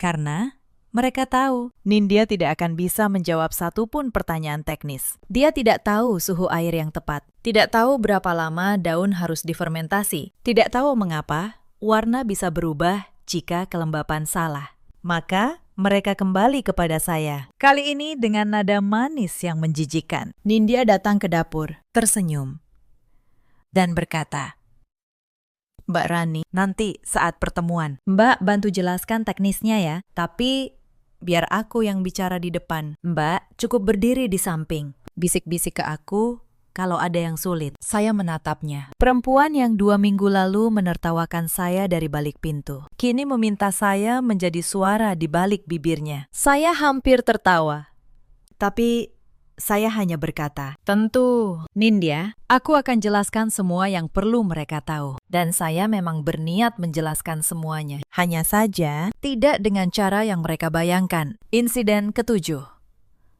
Malam sebelum jamuan, saya menerima kabar dari Pak Hartono. Beliau menelpon dengan suara yang tenang, namun penuh arti. "Rani, sudah selesai. Sertifikat hak cipta atas ketiga motif itu sudah resmi keluar atas nama Maharani. Secara hukum, sejak hari ini, embun pagi, akar langit, dan senja tua adalah ciptaanmu yang dilindungi negara. Siapapun yang memakainya tanpa izinmu melanggar hukum."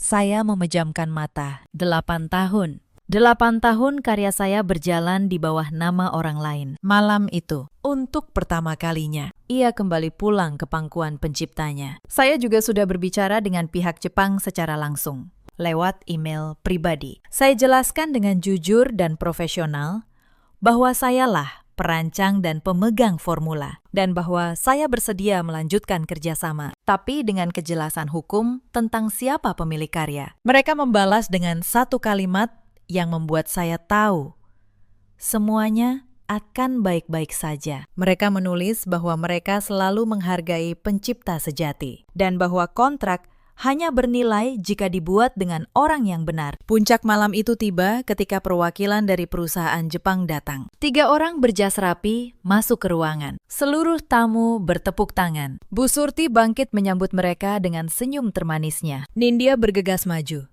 mengulurkan tangan, memperkenalkan diri dengan bahasa Inggris yang dia latih berhari-hari. "Selamat datang. Saya, Nindya Wirakusuma, perancang motif senja tua." Pemimpin rombongan Jepang itu, seorang pria tua berkacamata, menatap Nindya sebentar. Lalu dia menoleh ke seluruh ruangan dan bertanya dengan tenang, "Maaf, di mana Ibu Maharani?" "Kami datang untuk menemui beliau." Senyap. Senyum Nindya membeku. Bu Surti tersedak ludahnya sendiri. Mas Damar menoleh ke arah saya dengan mata melebar. Dan saya masih memegang nampan teh di sudut ruangan. Perlahan meletakkannya di atas meja terdekat. Saya melangkah maju. "Saya Maharani," kata saya. "Terima kasih sudah datang jauh-jauh." Disinilah momen yang membuat seluruh ruangan yang tadi penuh tawa mendadak sunyi seperti kuburan. Bu Surti yang tidak bisa menahan diri langsung berdiri dan berseru, "Apa-apaan ini?" Rani kembali ke dapur. "Tamu ini tamu keluarga kami." Suaranya melengking, memecah keheningan. "Dasar menantu tidak tahu diri. Siapa kamu berani tampil di depan tamu rumah ini? Kamu itu bukan siapa-siapa tanpa keluarga kami." Saya menatap beliau. "Tenang. Untuk pertama kalinya dalam 8 tahun, saya tidak menundukkan kepala." "Bu," kata saya pelan, namun cukup keras untuk didengar seluruh ruangan. "Selama 8 tahun, Saya memang bukan siapa-siapa di rumah ini. Tapi malam ini, izinkan saya memperkenalkan diri yang sebenarnya. Saya membuka map tipis yang sejak tadi saya simpan. Saya keluarkan lembar pertama. Ini sertifikat hak cipta. Resmi. Dikeluarkan negara. Motif embun pagi, motif akar langit, dan motif senja tua. Ketiganya terdaftar atas nama saya, Maharani. Sebagai pencipta tunggal, wajah Nindya pucat pasi. Buku catatan formula yang dia curi kini tak ada artinya. Saya keluarkan lembar kedua. Dan ini, surat dari perusahaan yang terhormat ini. Mereka sejak awal tahu siapa perancang motif yang mereka inginkan. Mereka menyebut nama saya, bukan nama lain. Kontrak ekspor ini hanya akan ditandatangani dengan pemegang hak cipta yang sah, yaitu saya. Pria tua Jepang itu mengangguk pelan, membenarkan kata-kata saya di depan semua orang. Ruangan itu meledak dalam bisik-bisik. Para wartawan mulai mencatat. Para relasi bisnis saling pandang. Dan keluarga Wirakusuma berdiri di tengah panggung mereka sendiri, telanjang di hadapan kebenaran. Bu Surti gemetar. Kau merebut perusahaan keluarga kami, tidak? Bu, jawab saya. Saya tidak merebut apapun. Perusahaan ini tetap milik keluarga. Bangunannya, namanya, sejarahnya, semua tetap milik Anda. Saya hanya membawa pulang apa yang sejak awal memang milik saya. Tangan saya, karya saya. Formula yang lahir dari kepala saya. Itu tidak pernah jadi milik siapapun selain saya. Mas Damar maju, suaranya bergetar. Rani, kita bisa bicarakan ini baik-baik. Jangan di depan orang. Saya menoleh kepadanya. Lelaki yang dulu berkata, kain saya seperti bercerita. Lelaki yang ratusan kali memintanya, saya mengalah. Mas, kata saya. Dan untuk terakhir kalinya, saya menyebutnya begitu. Aku sudah mengalah selama 8 tahun. Aku mengalah sampai aku lupa siapa aku. Malam ini, aku tidak mengalah lagi. Saya mengeluarkan satu lembar terakhir dari map saya. Gugatan cerai yang sudah disiapkan Pak Hartono. Pengacara saya akan mengurus perceraian ini. Dan tentang kontrak Jepang, saya akan melanjutkannya. Tapi sebagai perancang merdeka dengan rumah batik saya sendiri. Para pengrajin yang ingin ikut, pintu saya terbuka. Yang ingin tinggal, silahkan tinggal. Bu Yuli, kepala pengrajin yang sudah 20 tahun mengabdi, berdiri dari kursinya di sudut. Diikuti 3, 5. Lalu hampir seluruh pengrajin yang malam itu hadir. Mereka berdiri di belakang saya, tanpa satu kata pun. Mereka memilih. Karena para pengrajin tahu kebenaran yang selama ini disembunyikan keluarga itu. Mereka tahu tangan siapa yang sebenarnya menghidupkan kain-kain itu. Saya melepas celemek katun kusam yang sejak tadi terikat di pinggang saya. Saya melipatnya dengan rapi. Lalu saya letakkan di atas meja, di samping kain putih yang tadi dinodai air pewarna oleh Bu Surti. Dua benda itu berdampingan, seperti dua babak dalam hidup saya yang akhirnya saya tutup. Terima kasih, kata saya kepada ruangan itu, atas 8 tahun yang penuh pelajaran. Lalu, saya berbalik dan melangkah keluar dari rumah menteng itu, tanpa menoleh ke belakang. Mereka pikir mereka telah membuang saya ke titik terendah. Mereka tidak pernah mengerti bahwa detak jantung dari kejayaan Wirakusuma selama ini ada dalam genggaman perempuan yang baru saja mereka hina di depan banyak orang. Saya ingin menceritakan sedikit lebih banyak tentang apa yang terjadi setelah malam itu. Karena disitulah letak pelajaran yang sebenarnya. Hari-hari pertama setelah saya meninggalkan rumah menteng. Tidak mudah.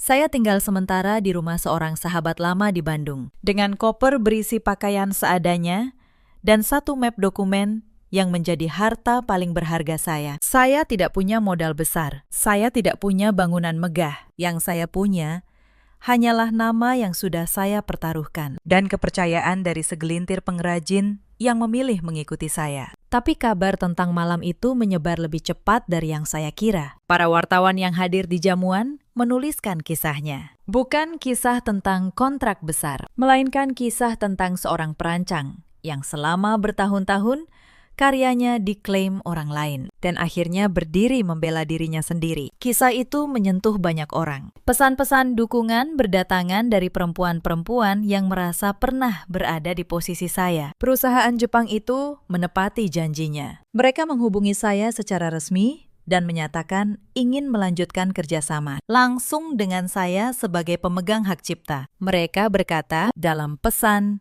yang saya simpan sampai hari ini bahwa mereka berbisnis dengan pencipta, bukan dengan pemilik nama. Kontrak itu yang dulu hampir direbut keluarga Wirakusuma, akhirnya berlabuh di tangan yang benar. Dengan modal awal dari kontrak itu, saya mendirikan rumah batik kecil saya sendiri. Saya menamainya dengan nama nenek saya, perempuan yang mengajari saya membaca warna. Di pintu masuknya, saya gantung satu lembar kain motif senja tua. Kain pertama yang benar-benar saya buat sebagai perempuan merdeka. Setiap pagi saat saya membuka workshop itu, saya memandangi kain itu dan teringat dari mana saya berasal. Para pengrajin yang ikut bersama saya perlakukan berbeda dari cara saya dulu diperlakukan. Setiap orang punya nama. Setiap orang punya bagian dari hasil penjualan. Setiap karya yang lahir, saya pastikan tercantum nama tangan yang membuatnya. Bu Yuli menjadi kepala pengrajin saya, dan untuk pertama kalinya dalam hidupnya, dia dipanggil dengan gelar yang pantas, Sari, pengrajin muda yang dulu menangis karena dimarahin India. Kini berkembang menjadi salah satu perancang muda paling berbakat di tempat saya. Sementara itu, rumah batik Wirakusuma perlahan kehilangan cahayanya, tanpa formula yang benar, tanpa motif baru, tanpa tangan-tangan terampil yang sudah pindah. Mereka tidak mampu memenuhi pesanan. Pembeli satu persatu berpaling. Nama besar yang dibangun 3 generasi itu, yang sempat saya selamatkan dari kehancuran, kini kembali meredup. Kali ini tanpa ada yang datang menyelamatkan. Saya tidak merasa menang. Sungguh, saya tidak pernah menginginkan kehancuran mereka. Yang saya inginkan hanyalah pengakuan. Dan ketika pengakuan itu ditolak terus-menerus, satu-satunya jalan yang tersisa adalah pergi membawa apa yang memang milik saya. Kalau kemudian mereka jatuh, itu bukan karena saya menjatuhkan mereka. Itu karena mereka membangun kejayaan di atas tangan yang mereka anggap remeh, lalu lupa bahwa tangan itu bisa pergi kapan saja. Nindya, yang dulu menyebut dirinya penerus Wirakusuma, tidak pernah berhasil menciptakan satu karya pun yang dilirik pasar. Foto-fotonya yang dulu penuh pujian, kini sepi, tanpa karya saya untuk dia pamerkan. Dunia akhirnya melihat siapa dia sebenarnya. Sebuah nama tanpa tangan, sebuah wajah tanpa karya. Bu Surti, yang dulu duduk bagai ratu di kursi utama, menjadi semakin pendiam. Beberapa kali saya mendengar kabar bahwa beliau menyesali keputusannya, tapi penyesalan yang datang setelah semuanya hilang hanyalah bayangan dari apa yang seharusnya menjadi kebijaksanaan sejak awal. Dan Mas Damar, dia pernah datang sekali, berdiri di depan pintu workshop saya dengan wajah lelah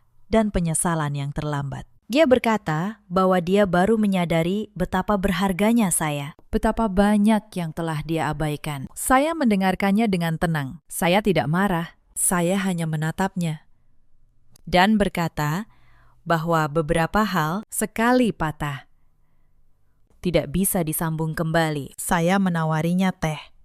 Kami berbincang sebentar tentang masa lalu saya mengantarnya pulang. Tidak ada air mata, tidak ada teriakan, hanya 2 orang dewasa yang akhirnya menutup sebuah bab dengan damai. Setelah dia pergi malam itu, saya berdiri sendiri di workshop saya yang sederhana. Saya memandangi kain-kain yang tergantung, warna-warna yang lahir dari tangan saya sendiri. Dan untuk pertama kalinya, dalam waktu yang sangat lama, saya merasakan kedamaian yang utuh. Bukan kedamaian orang yang menang, tapi kedamaian orang yang akhirnya pulang ke dirinya sendiri. Saya menarik napas dalam-dalam. Aroma malam panas dan pewarna alami memenuhi udara. Bau rumah, bau tempat saya merasa paling hidup. Di luar jendela, langit Bandung mulai cerah. Dan saya tahu lembaran baru hidup saya baru saja dimulai. Cerita ini mengajarkan satu hal sederhana. Kebaikan yang terus-menerus diam sering disalahartikan sebagai kelemahan. Tapi diam bukan berarti kalah. Kadang,